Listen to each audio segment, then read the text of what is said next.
What's going on, everyone? Today I'm going to teach you guys how to style your wave haircut at home. We've got my model here and clearly he's got a wave cut. What a wave is a curl laying down. So here's how we're going to style it for the everyday person. We're going to use Kendra's curl glaze.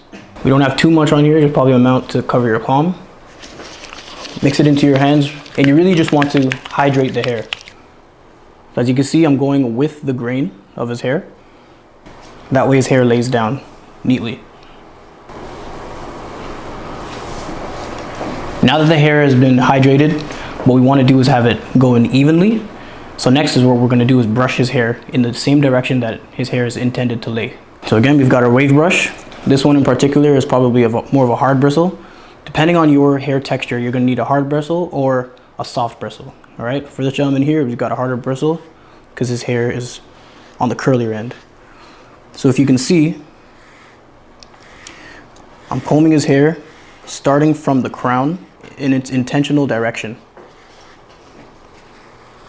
That way the product is being fed through evenly, as well as this is the direction his hair wants to lay. We're just going to apply a do-rag onto his hair to lay his hair down, and then we're going to diffuse his hair.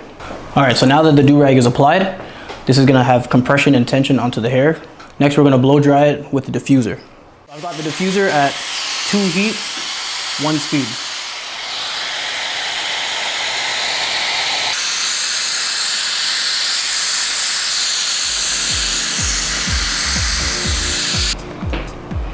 All right, his hair is nice and laid down. As you can see, you've got beautiful waves. For those of you at home who don't have a diffuser, what you can do is just let the hair air dry after a shower with the do-rag on.